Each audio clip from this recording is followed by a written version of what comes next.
अस्सलाम वालेकुम नाज़रीन, मैं हूँ समी इब्राहिम।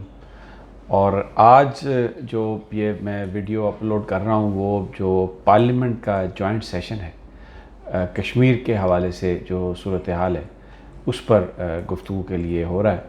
लेकिन जो तकारीर वहाँ पर हो रही हैं, जिस अंदाज़ में चीज़ों को पेश किया जा रहा है, बड़ी अजीब व गरीब वो कहानी लग रही है।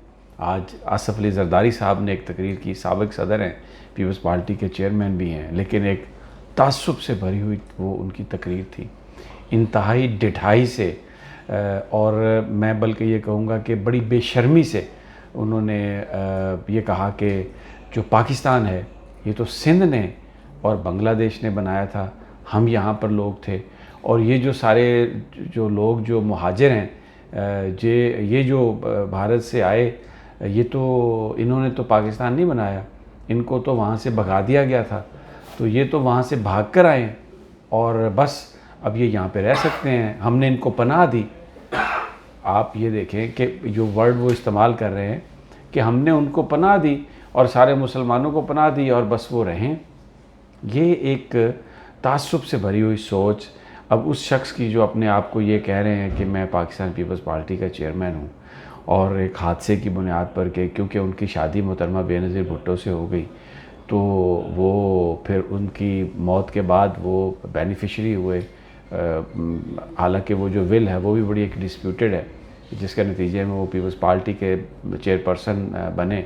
लेकिन आज जो उन्होंने इस तकरीर में जो तासुब का इजहार किया, यानी ऐसे मौके पर जिस वक्त पाकिस्तान में एक यूनिटी की ज़रूरत है, पूरी जो कौम है उसको एक पेज पर आके पूरी दुनिया को ये मैसेज देना है कि हम कश्मीर के साथ हैं, और इसके अलावा किसी चीज़ पर बात भी नहीं होनी चाहिए थी। लेकिन वो आज उन्होंने जो ये बात कही है कि इसका कोई ताल्लुक़ नहीं था, आज पाकिस्तान बनने की बात नहीं हो रही थी। और उन्होंने ये कहा कि हम तो ये जो महाजर आए हैं, जो इंडिया से हिजरत करके यहाँ पर जो माइग्रेंट्स आए हैं, हमने उनको पनाह दी है और वो तो बस भगा दिए गए और यहाँ पर आ गए।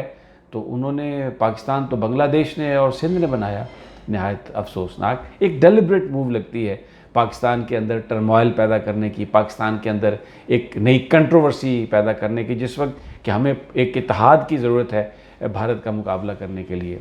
फिर उन्होंने अपनी इसी स्पीच में एक और बात कही, चाइना के प्राइम मिनिस्टर के हवाले से उन्होंने एक बात कही कि लंदन में चाइना के प्राइम मिनिस्टर ने मुझे $50 करोड़ दिए थे और वो पाकिस्तानियों के लिए थे, और मैं लेके आया यहाँ पर तो वो जनरल कियानी ने मुझसे ले लिए। यानी अब ये कि लंदन में किसी बैंकिंग ट्रांजैक्शन के बग़ैर पैसे दिए, तो ये आप चाइना के प्राइम मिनिस्टर पर मनी लॉन्ड्रिंग का इल्ज़ाम लगा रहे हैं।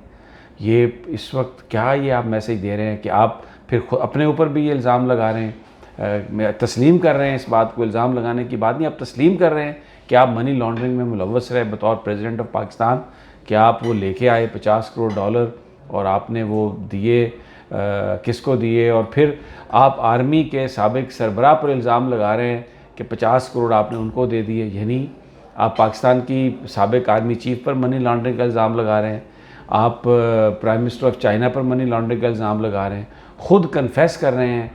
अब ये इस किस्म की जो गुफ्तगू है, जबकि उनके ऊपर केसेस चल रहे हैं कि फ़ेक अकाउंट्स में आपने बहुत सारे पैसे यहाँ से भेजे आए आपके अकाउंट्स में, तो इन हालात में इतनी बड़ी अमाउंट का इस तरह से ज़िक्र करना, ये तो एक ऐसी कंट्रोवर्सी है कि चाइना जो है वो पाकिस्तान का इंतहाई करीबी तरीन एक दोस्त है और हर बुरे वक्त में उसने मदद की और अब भी मदद कर रहा है। और ये कह देना कि जी उन्होंने $50 करोड़ मुझे दिए थे और वो मैं आया और आर्मी चीफ़ ले गया मुझसे और वो पाकिस्तानियों के लिए थे, एक ऐसी उन्होंने बात कही है, एक जिसने जेपरडाइज़ किया है जो पाकिस्तान के एक दोस्त के ऊपर ये इल्ज़ाम लगाया। बिल्कुल तो ये अजीब सी बात है। अच्छा, फिर एक और बात कही उन्होंने इमरान खान पर, उन्होंने कहा कि जी आपने बड़ा भारत की सोच पर लेक्चर दिया, आरएसएस पर लेक्चर दिया, तो आप भारत जाते हैं, आप बम्बई में बॉलीवुड में जाते हैं, आप वहाँ से अदाकारों को बुलाते हैं और फंड रेजिंग करवाते हैं, हम तो कभी ऐसा काम नहीं किया। हालांकि जरदारी साहब बम्बिनो सिनेमा जो इनके वालिद साहब का सिनेमा था उसको मैनेज करते थे, तो बम्बिनो सैनमे में कौन सी फिल्में चलती थी, कहाँ की फिल्में चलती रही सारी। तो ये कहना कि ये अदाकारों को बुलाते थे और हम तो इंडिया के साथ नहीं थे। जरदारी साहब ने तो जिस वक्त मुंबई हमला हुआ तो ये ऐलान कर दिया था कि ISI चीफ जो है वो भारत जाए और जाके मुतमईन करे उन्हें। तो ये आज जो तकरीर थी, कश्मीर के मौजू पर जो तकरीर होनी चाहिए थी, यूनिटी का जो मैसेज होना चाहिए था, पार्लियामेंट में ये हुआ। रज़ा रबानी साहब की भी जो स्पीच है वो भी एक आज अफसोस हुआ इसलिए कि उन्होंने आज एक ये बात कही, एक जहर में बिछी हुई तकरीर थी पाकिस्तानी फ़ौज के ख़िलाफ़। यानी ऐसा लग रहा था कि आज का दिन उन्होंने चुना पाकिस्तान की फ़ौज पर तनकीद करने के लिए, पाकिस्तान के इदारों पर तनकीद करने के लिए। क्या फरमाते हैं कि जनाब वो 1947 से अब तक पार्लियामेंट को फ़ैसला साजी से अलग रखा गया, और अगर ये फ़ैसलों में शरीक होती, पार्लियामेंट को ये इख्तियार होता तो ये मामला ऐसे ना होते। फिर जो कमेटी 7 मेंबर प्राइम मिनिस्टर ने बनाई है, जिसके वज़ीर ख़ारजा जिसको सरबराही जिसकी कर रहे हैं, उसमें DGISI भी हैं, DG मिलिट्री ऑपरेशन भी हैं, DGISPR भी हैं, और वज़ीर ख़ारजा उसको हेड कर रहे हैं। उसको रिजेक्ट कर दिया कि नहीं जी, अपोजिशन के बंदे इसमें होंगे तो ये बेहतर होगी, वगरना ये वही सोच होगी, वही जो पिछले 70 साल से पाकिस्तान को चलाया जा रहा है और जिसकी वजह से नताइज नहीं निकल रहे, तो ये फिर वही बात होगी। तो ये जो कुछ भी हो रहा है उसकी ज़िम्मेदार पाकिस्तान फ़ौज को ठहरा दिया है इन्होंने। आज बजाय इसके कि मोदी पर बात करते, इंडिया पर बात करते, ये इल्ज़ाम उन्होंने पाकिस्तान की फ़ौज पर लगा दिया। ये वो तकारीर हैं जो इस वक्त की जा रही हैं, और कौम तवक्को कर रही है कि एक यूनिटी हो और कश्मीरियों के लिए एक पैगाम जाए। एक और ख़बर का ज़िक्र आपके साथ कर देते हैं। आज काजी फ़ाइज़ ईसा साहब ने सुप्रीम कोर्ट ऑफ पाकिस्तान में अपनी पटिशन दायर की है कि सुप्रीम जुडिशल काउंसिल को रोका जाए उनके ख़िलाफ़ कार्रवाई से, और जो सुप्रीम कोर्ट इस केस की समाअत करे। अब ये बिल्कुल वही जो इफ्तिखार चौधरी साहब ने करने की कोशिश की थी, उस वक्त उनके ख़िलाफ़ जो रेफरेंस था उसके मेरिट्स पर तो आज तक बात ही नहीं हुई। सुप्रीम जुडिशल काउंसिल का इजलास ही नहीं हुआ, क्योंकि खलीलुर रहमान रमदे जो सीनियर जज थे वो इफ्तिखार चौधरी साहब के बड़े करीबी थे। उन्होंने एक जनाब फुल कोर्ट बनाई सारी, और सारे जजों को बिठा के सुप्रीम जुडिशल काउंसिल की कार्रवाई नहीं की।